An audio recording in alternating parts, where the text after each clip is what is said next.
A gente chegou a falar de questões de sentidos, né? Dos 5 sentidos que temos, que o ser humano tem, e que o faz ter consciência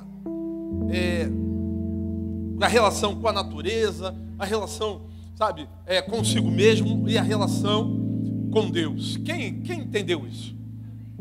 Amém, amados?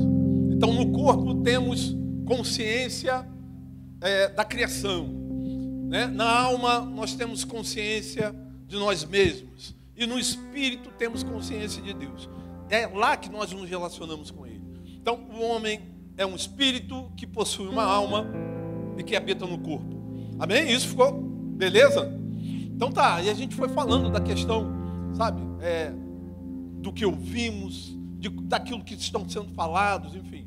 E hoje eu quero tratar alguma coisa sobre visão. Sobre o quê? Visão, gente. Visão, porque é necessário resgatar coisas que Jesus já... ou melhor, Jesus resgatou na cruz e nós precisamos tomar posse. E uma delas é a visão. Quem aqui já ouviu a expressão caminhamos por vista, ou caminhamos por fé e não por vista? Quem já ouviu essa expressão? Isso, porque não é só uma expressão, isso é um texto bíblico que vai narrar isso, né? A segunda carta do apóstolo Paulo aos Coríntios vai nos trazer isso como verdade.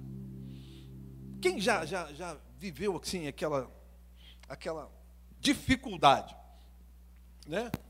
Dificuldade mesmo.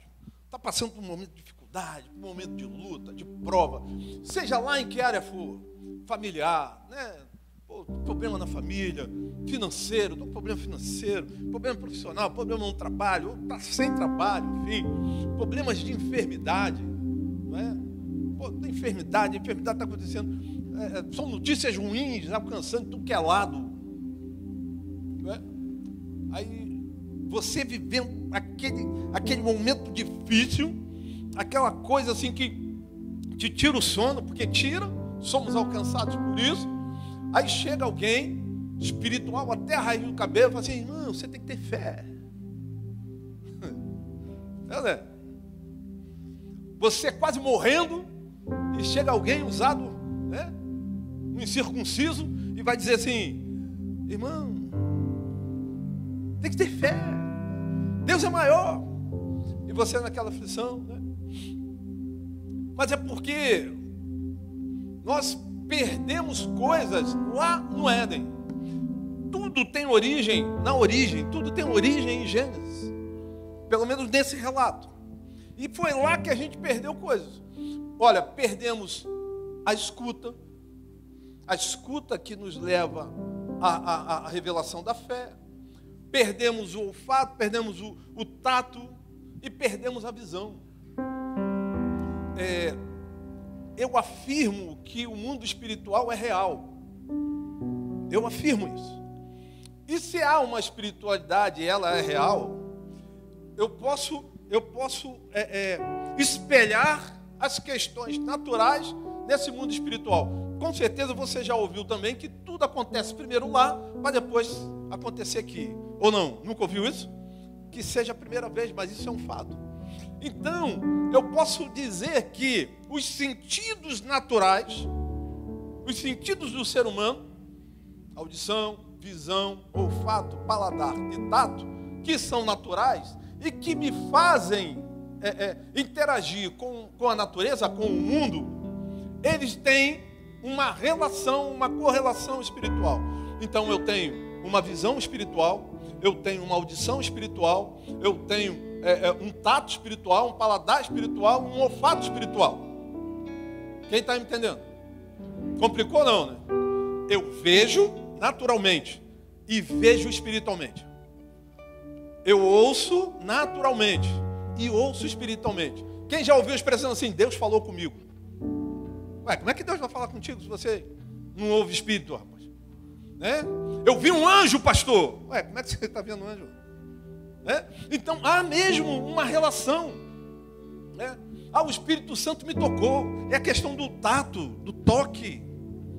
Então eu afirmo, é lógico que isso não está na Bíblia, eu estou afirmando segundo experiências que tive, experiências empíricas que eu estou falando, de que esses sentidos que nos movem naturalmente, nos movem espiritualmente.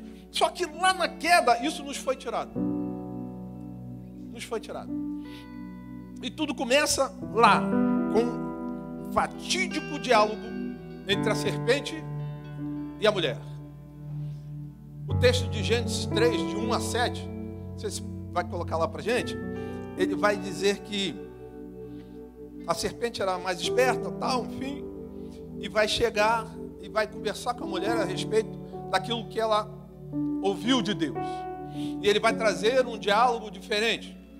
Olha, Deus falou que se eu comer dessa árvore eu vou morrer. E a serpente vai dizer assim: não, você não vai morrer.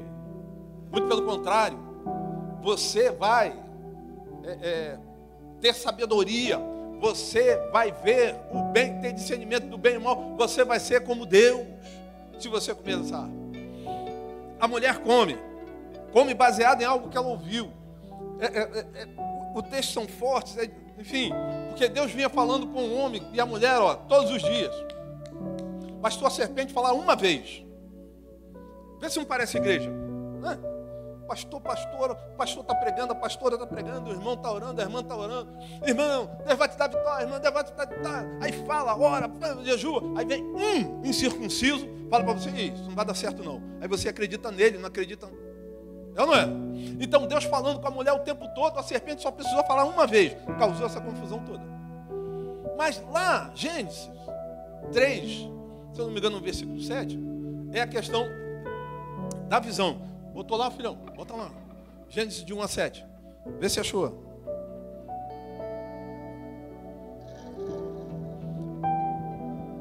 Gênesis, em especial 3:7, vai dizer assim: e foram abertos os olhos de ambos. Foram o quê? Abertos os olhos de ambos. Gênesis 3:7.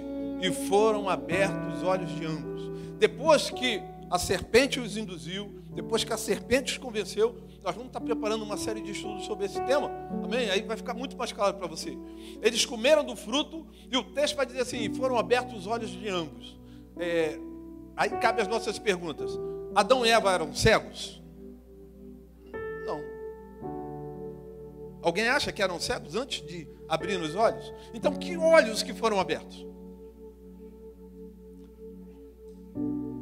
Creio que os olhos que foram abertos foram o que deu conta da nudez. Porque antes eles não se viam nus. Agora eles estão olhando uma realidade que eles não viam. Quem está entendendo? Os olhos espirituais foram fechados para que os olhos naturais fossem abertos. E você vai caminhar comigo, você vai entender exatamente o que está acontecendo. Quando eles se viram nus, falou: opa, tem alguma coisa errada aqui. Se esconderam de Deus. Eles não se escondiam antes. E estavam na mesma realidade, estavam na mesma forma, não se escondiam antes. Mas quando agora foram abertos os olhos naturais, esses que nós valorizamos e valorizamos muito, mudou a realidade. Eles passaram a atentar para uma realidade só. Quantas? Uma realidade só. Qual? A realidade vista naturalmente. Ou seja, aquilo que era espiritual, a realidade espiritual, que eu falei que ela existe, eu creio que o mundo espiritual é real, essa realidade desapareceu. E isso não é diferente de nós. Por isso que eu falei assim: poxa, eu estou com uma enfermidade, a minha enfermidade, sabe, é difícil, eu estou com um problema na minha casa é difícil. Eu não consigo ver outra coisa a não ser a dificuldade que eu estou vivendo. Isso está errado? Não! Porque naturalmente os meus olhos espirituais foram fechados nesse evento lá. E hoje a única realidade que eu consigo ter é essa da dificuldade. Da dificuldade da minha casa, da dificuldade do meu trabalho, da dificuldade da minha saúde, dificuldade da minha família. É a única coisa que eu consigo ver. E pode levantar quem for, falar o que for, porque a realidade que eu estou vivendo é a realidade que impacta eu já falei, somos impactados por esses sentidos. É muita coisa vendo, eu estou vendo muita coisa, estou ouvindo muita coisa, estou sentindo muita coisa. E a realidade, né? Tanto é que a gente está falando de realidade, ela se torna muito mais verdadeira à medida que eu vou somatizando isso. Mas hoje eu quero convidar você, sabe, a reaver, sabe, tomar posse de algo que Jesus resgatou. Meu Deus, quando a gente vai ver as dimensões da cruz, do que significou o sacrifício de Jesus na cruz, você fica doido, sabe? E o diabo vem, sabe? Esses teólogos de porta de esquina, sabe? Não tem advogado de porta-cadeia que dizem aí? Não, tem teólogos de esquina. Eles vão dizer assim, Jesus morreu pelos seus pecados. Que mané seus pecados? Isso é só o início, é só a ponta do iceberg. Só a ponta do iceberg. Os princípios implícitos na morte de Jesus na cruz dão conta de um resgate total do ser humano para Deus. Total do ser humano para Deus. Inclusive com esses sentidos que eu estou te falando. É o resgate da sua visão espiritual, da sua audição espiritual, do seu olfato espiritual. Eu posso afirmar algo para você, Jesus é cheiroso. Ué, pastor, como é que você sabe? Jesus é cheiroso, porque eu cheguei perto dele. Eu ouvi isso, um diácono me falou isso uma vez. Jesus é bonito e cheiroso. Eu falei, é mesmo? É. Porque nunca se aproximou de Jesus, não? Amém. Jesus é bonito porque eu já o vi. Então tem coisas que já resgatou na cruz, eu preciso me apropriar. E hoje eu quero convidar você a se apropriar da questão dessa visão espiritual, do que a gente chama de visão de fé. Amém? A gente perdeu lá. E quando a gente perdeu muitas coisas. Eu posso citar algo assim. Perdemos a comunhão com Deus, a escuta espiritual, visão espiritual, tato espiritual, aroma espiritual. Perdemos todas as questões espirituais e que vamos resgatar uma a uma no nome de Jesus. Amém, amado? Você se colocasse de pé.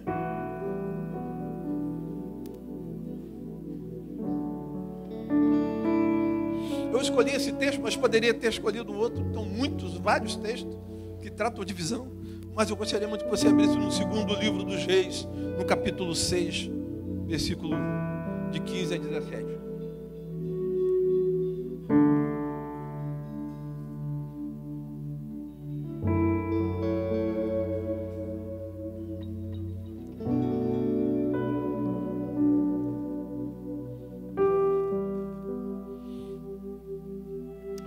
Quem achou? Diga amém. Segundo livro dos Reis, capítulo 6, versículo 15 a 17. Espero encerrar hoje, deixar você sair daqui hoje com a certeza de que Deus está trabalhando, sabe, que o mundo espiritual é real e que Deus vai mover mesmo, tem mesmo uma proposta de mudança de Deus, algo tremendo que Deus vai fazer na sua vida, na sua casa, na vida da sua família. Hoje a gente vai sair daqui com uma certeza de que Deus está fazendo, sabe, um exercício da nossa fé, de uma visão de fé que você vai abalar o inferno. Segundo o livro dos Reis, capítulo 6, versículo 15 em diante. E o servo do homem de Deus se levantou muito cedo e saiu. E eis que um exército tinha cercado a cidade com cavalos e carros. Então o seu servo lhe disse: ai, meu senhor, que faremos? E ele disse: não temas, porque mais são os que estão conosco do que os que estão com eles. E orou Eliseu e disse: Senhor, peço-te que abra os olhos para que o moço veja. E o Senhor abriu os olhos do moço e ele viu. E eis que o monte estava cheio de cavalos e carros de fogo em redor de Eliseu. Então, como eu estava falando, assim, você pode escolher aí na palavra, na Bíblia, eu quero agradecer ao ministério, vários textos, vários episódios, vários exemplos de Deus abrindo ou descortinando situações, dando livramentos. Escolhi esse porque tem uma proposta de ver um homem de Deus e alguém que o acompanhava com duas visões totalmente diferentes da realidade. Visões diferentes da realidade. Esse texto que a gente leu, ele é uma revelação profética. É o quê? Uma revelação profética. O texto é lindo. Quando você vai ver a história do profeta Eliseu, eu sou um apaixonado pelo Antigo Testamento, quando você vai ler a história do profeta Eliseu, ela é direcionada, ela é totalmente norteada por uma presença de Deus soberana, e até mesmo aquilo que ele havia pedido, a gente sabe que quando ele pede para o seu senhor, para o seu servo Elias, né, que seja o seu sucessor, né, e Elias vai contar lá, eu não contei, os teólogos já contaram, a gente não precisa ficar fazendo conta, vai narrar nesse período de texto de Elias 7 milagres, e Eliseu vai fazer 14, 13 vivos e um morto. Parece, né? Mas sabe que Eliseu, quando vai pedir porção dobrada, está falando de primogenitura. Mas não importa, a Bíblia vai dizer que ele fez o dobro dos eventos que Elias fez. E a história de Eliseu, o livro de Eliseu, ele é muito rico, muito forte. E aqui, só nesse capítulo, se você chegar em casa e quiser ler depois, ele vai estar falando, sabe, da questão do machado, sabe, da questão das revelações que Deus estava dando para ele, as dicas de onde o inimigo se movia, né? Que bom, tal, o inimigo vem por aqui, ele falava para o rei, o inimigo vai vir por aqui, enfim. E essa questão de quando o inimigo cerca a cidade, cerca, né, com o seu poderoso exército, Eliseu está tendo uma visão. Eliseu está vendo algo que mais ninguém viu. Ou pelo menos o seu moço, aquele que era o seu aprendiz, estava vendo. Eu citei Elias antes de falar de Eliseu, para falar das questões da realidade. Um dos textos mais emblemáticos da vida de Elias não é nem a questão da caverna, é a questão dele com os profetas de Baal, dele com com o fim da apostasia em Israel e o recomeço de um avivamento de Deus. Por mais que Jezabel quisesse matá-lo, não importa. Mas tem uma parte do texto que é linda, vai dizer que Elias estava lá no monte, orando, com a cabeça no joelho, em oração, e ele manda o moço lá, vai lá ver vai lá ver se pro horizonte, ver se tem alguma nuvem. Aí o menino vai lá e olha, não tem nada lá.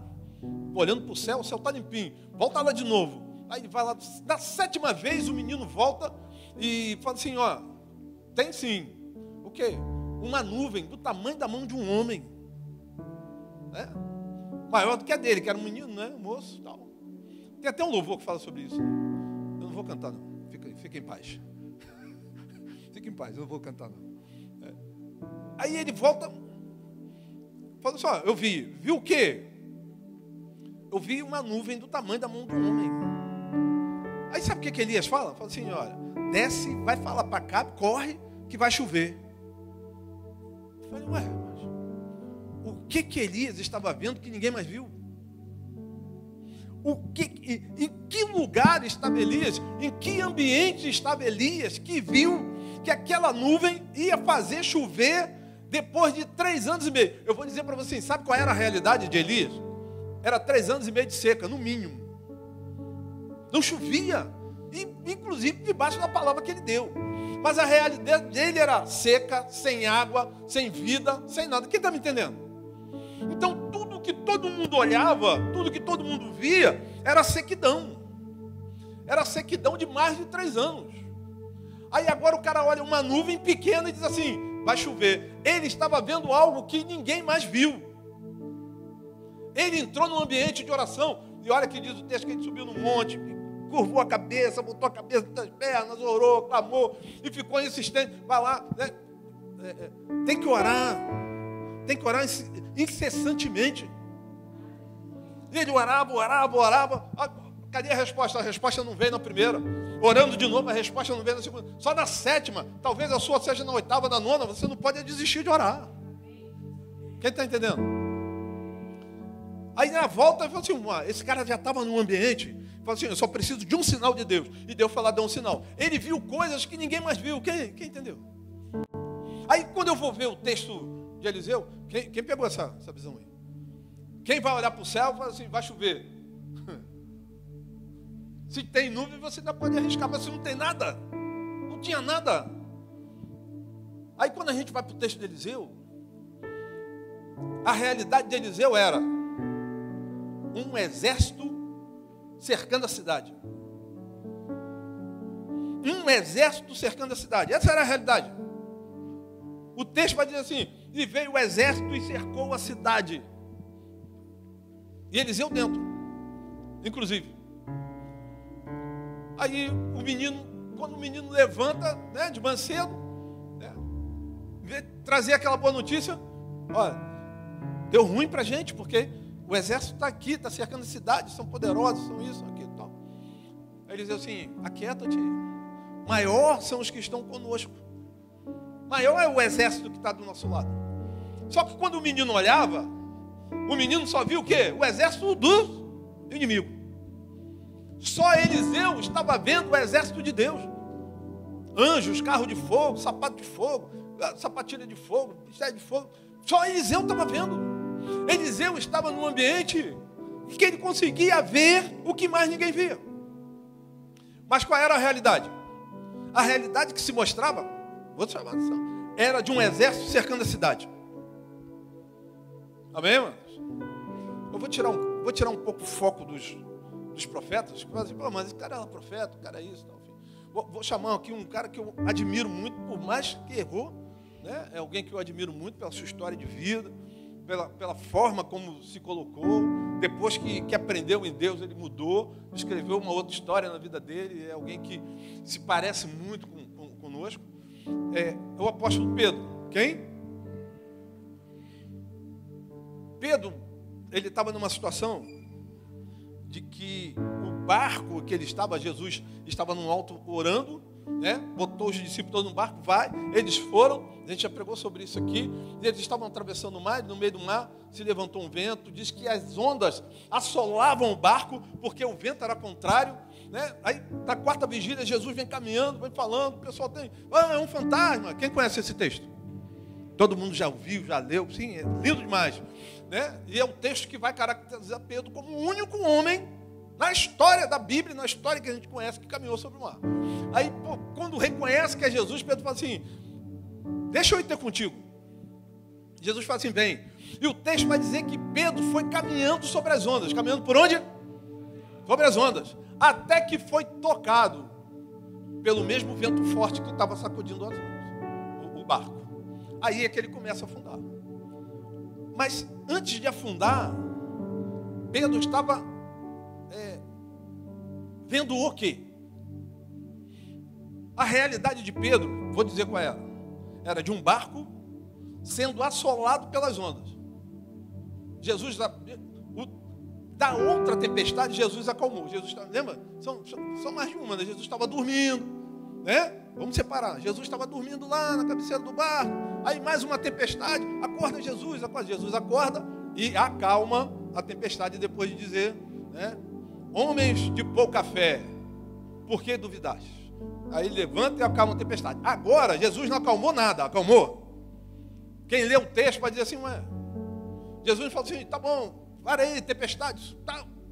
Nada. A realidade deles era essa. Pedro estava caminhando sobre aquelas ondas que estavam assolando o barco. Então, eu quero que você entenda o seguinte: a realidade de Elias era da seca, a realidade de Eliseu era de um exército cercando, a realidade de Pedro era de tempestade, era de ventos, de onda assolando o barco. A sua realidade é essa. Não tem ninguém dizendo que você está inventando história, de que é mentira, sabe? O seu problema na casa, o seu problema de família, sabe? A sua enfermidade, você está desesperado porque você não tem... Não tem ninguém falando nada disso, não. É verdade. Tudo que você está vivendo é verdade. Porém, Deus está te convidando para ver algo que ninguém está vendo. Nem você. Pastor, eu estou vivendo a minha família, a minha casa, sabe? Destruída, o lar está destruído, enfim. Deus está querendo te levar para um ambiente, para um lugar em que você vai ver a restauração da sua casa, da sua família. Hoje, quando você olha, você não vê. Nem você, nem ninguém. A menos que você faça o que eles fizeram. Ore incessantemente e deseja estar. Porque Pedro se convida a estar com Jesus. Jesus, eu quero ir aí onde você está. Jesus diz assim, vem. Na verdade, o desejo de Jesus é que você vá para Ele, que você esteja com Ele. E aonde Ele estiver, Ele vai conseguir fazer com que você veja a realidade espiritual além dessa. Pastor, meu casamento está assim, meu filho, minha filha, está tudo dando ruim. Deus vai te mostrar aquilo que tem separado para a sua casa, seu casamento, para a sua família, para o seu filho, para a sua filha. Fora da realidade que você está vivendo. Pastor, eu estou com uma enfermidade, o médico disse que a enfermidade é para a morte. Deus vai te mostrar a cura, além daquilo que o médico está te falando. Pastor, eu estou desempregado. Deus vai te mostrar a porta. Tem gente que estava desesperada. Pastor, não sei. Deus abriu porta. Deus abre porta onde não tem porta, mas eu preciso acreditar. Isso tem que passar do discurso evangeliquez, porque o crente tem discurso para o outro. Lembra quando eu falei lá no início? Às vezes chega da raiva, não dá? Você com uma dificuldade, sofrendo, naquela sofrência, né? Vem pô, esqueci o nome do negócio, rapaz, ridículo. Depois eu vou lembrar. Esse aqui é da Pisadinha, que canta uma música aí. Aí, é sofrência. Nem você na maior sofrência, chorando e desesperado, não dorme, porque o mundo está desabando sobre você. No outro dia a gente vai falar sobre sofrimento e sofredor. Já preguei aqui uma vez, mas não custa nada a gente repetir isso. Aí o mundo desabando sobre você, um desespero só. Até porque os maiores problemas do mundo são os nossos. Os maiores problemas do mundo são os nossos. Enquanto eu não resolver os meus problemas, eu não consigo ajudar ninguém. É difícil. Então, eu estou sendo assolado, o mundo está caindo na minha cabeça. Aí chega aquele abençoado, diz assim, você precisa ter fé. Aí você olha para a cara do crente, pô, meu irmão, não ajuda com um centavo, não dá uma passagem, não dá uma cesta básica, não tem nada. Vai lá assim, você morrendo de fome, não tem nada para comer na sua casa, e o cara fala assim, você está orando pouco. Não é porque ele está orando pouco, não, porque a realidade dele é essa. Não tem nada que ele possa fazer para mudar naturalmente. Quem entendeu? Naturalmente, não tem como mudar a realidade. A menos que eu acesse um lugar. Que lugar? Onde a minha visão espiritual será aberta. Aí eu vou poder ver Deus. E no momento que eu consigo ver Deus e o mover dele, aí a coisa muda. Porque eu falei para você, primeiro acontece lá em cima para depois acontecer aqui. E eu preciso por meio de fé. A carta aos Coríntios, a segunda, né, no capítulo 4, 7, vai dizer assim. Porque caminhamos por fé e não por vista.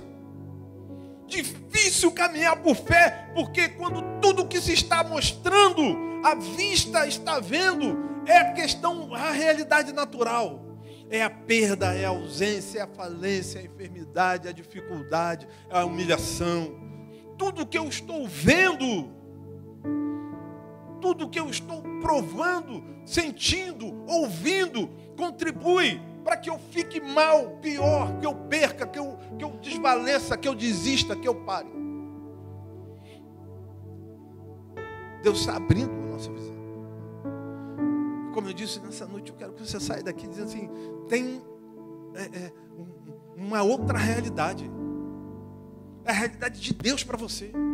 E essa realidade é que você precisa tomar posse. Quem pode dar graças a Deus? Aí você vai falar para mim também, pastor, você não sabe o que eu estou passando. Você não sabe, pastor. Se você soubesse o que eu estou passando, querido, talvez eu não saiba, mas aquele que precisa saber, já sabe. E se você deseja entrar nesse momento, você fala assim, Deus, me mostra. Assim como Pedro desejou assim, Senhor, me leva para onde tu está, Deus. Elias orando com a cabeça na terra, lá dentro, enterrado no joelho, falando assim, mostra-me. E Deus vai dar sinal. Eu creio nisso. Por isso estou falando, aquilo que o diabo nos roubou lá no Éden, Jesus nos devolveu na cruz. O que eu preciso era me apropriar disso. A minha visão tem que ser sempre assim, ou Deus está no controle ou Deus não está. E se Deus está no controle, a vitória vem por aí. Pastor, como é que você está falando isso? Jesus introduziu uma nova realidade.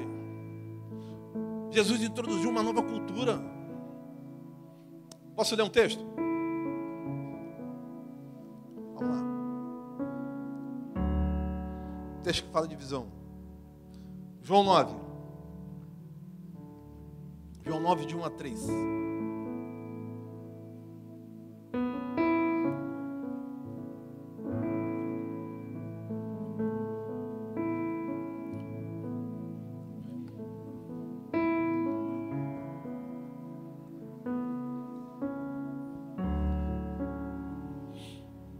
É fácil você entender quando você vai olhar a história lá de Gênesis, porque eles tinham uma visão espiritual, eles tinham uma visão de Deus.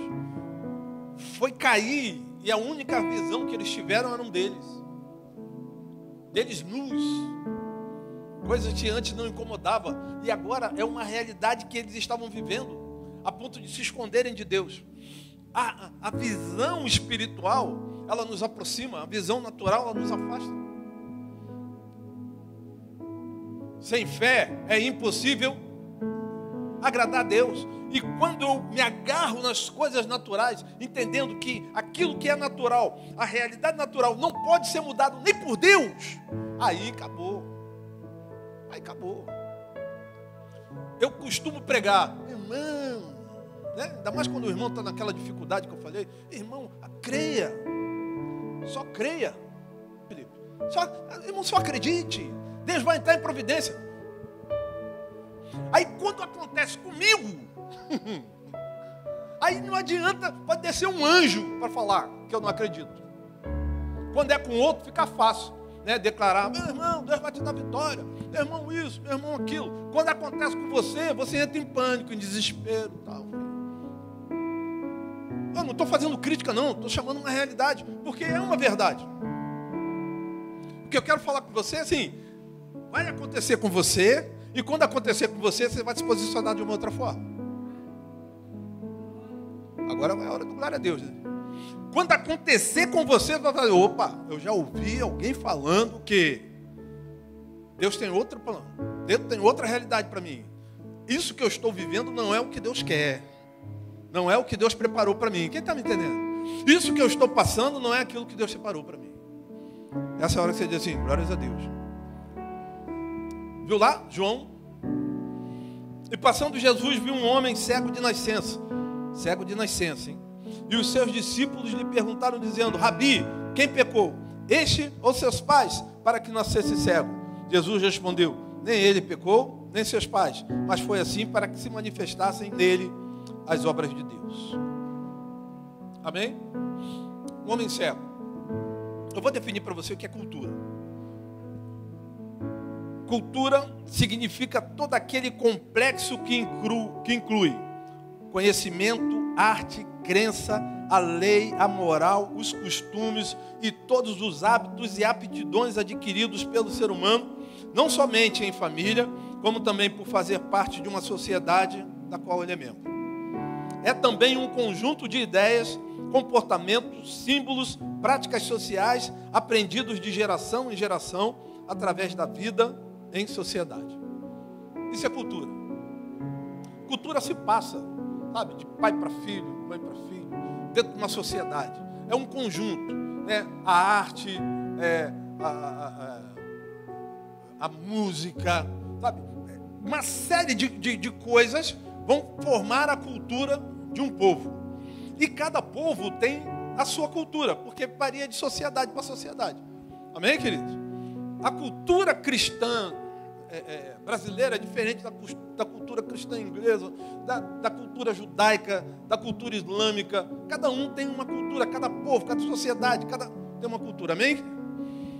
Para que eu estou falando isso? Porque a cultura do judeu naquela época era que qualquer deficiência física, fosse lá de visão, de audição, sabe, de perda de membro, não poder, qualquer coisa que não trouxesse normalidade, ou seja, que a pessoa não era normal, era atribuído ao pecado. Nasceu cego, culpa do pecado. Nasceu mudo, pecado de alguém. Nasceu pecado. Quem está entendendo? Mas era a cultura deles que dizia que se você não nasceu perfeito, se você não nasceu são, alguém pecou. Ou você pecou, ou seus pais pecaram, seus avós pecaram, seus antecedentes. Quem entendeu? A cultura deles. A nossa cultura hoje é o quê? Não é pecado. A culpa é do diabo. Deu errado? Foi o diabo. Você quer? Foi o diabo. Se levantou? Foi o diabo. Tem que culpar alguém, né? Eu não erro. Quem erra é o diabo. Quem erra? Foi o diabo. Foi o diabo que me pegou. Foi o diabo que fez isso. Na época, lá, a cultura era do pecado. Então, se tem um cego de nascença, só poderia ser duas coisas. O pecado dele ou o pecado dos? Não poderia ser diferente. Naquela cultura, aquele homem cego só poderia ter nascido cego ou pelo pecado que ele cometeu ou pelo pecado que seus pais cometeram. Aí eles vão perguntar para Jesus, querendo saber qual a resposta. Se foi ele ou se foi os pais. E pergunta para Jesus, quem pecou para que ele nascesse cego? Resposta do mestre.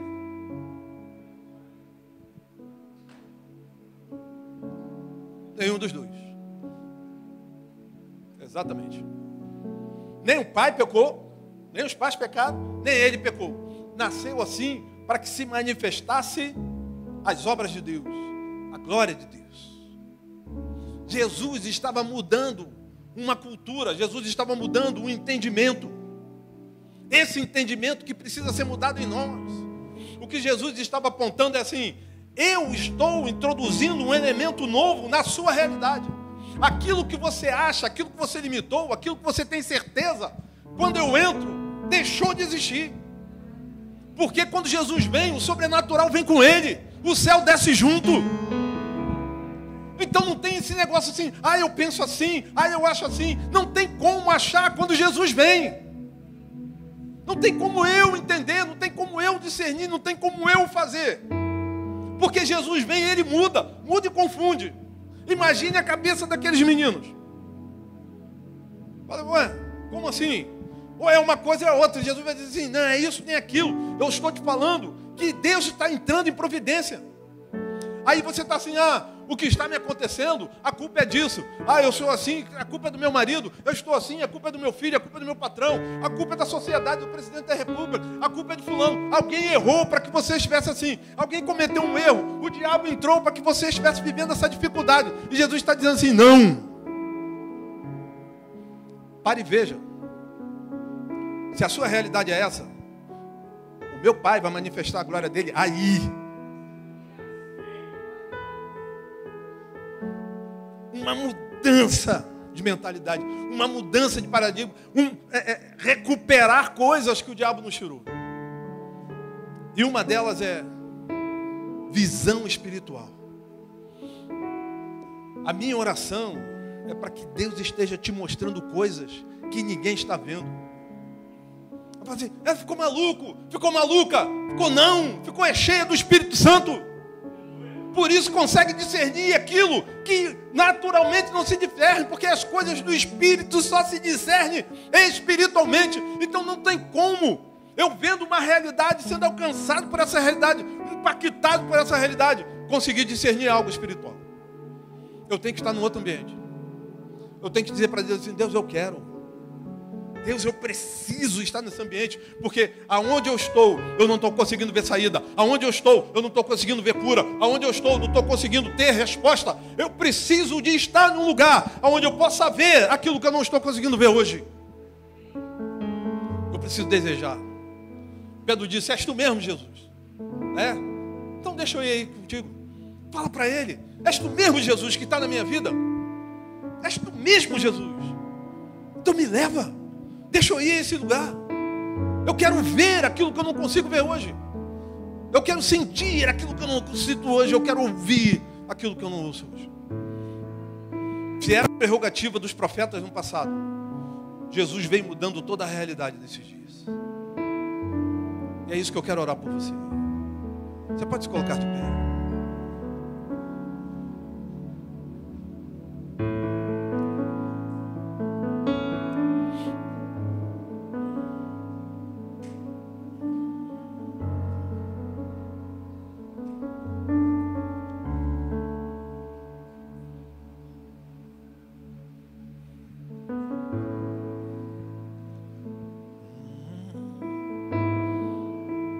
Você pode fechar os seus olhos?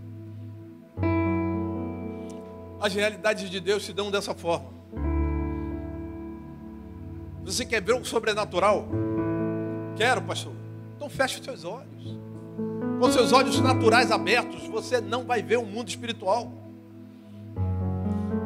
Você quer ouvir Deus? Quero, pastor.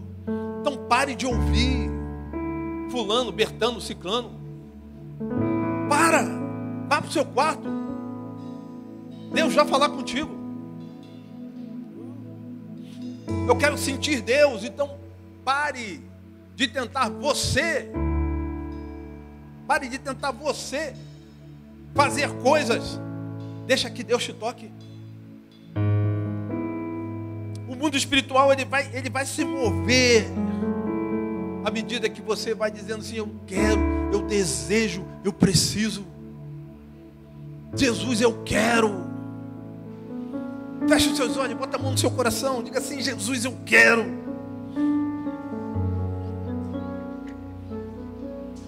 Tu fez com Elias, tu fez com Eliseu, tu fez com Pedro. Oh Deus.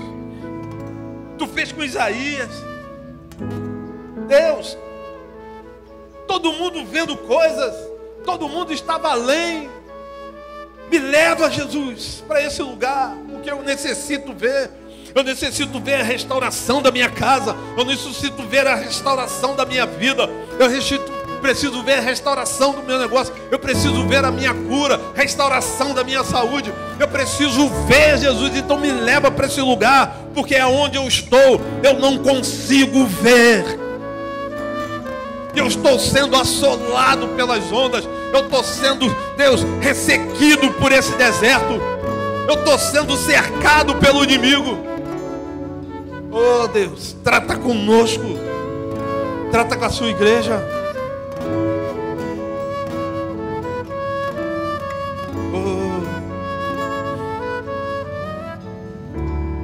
O Espírito Santo está nesse lugar.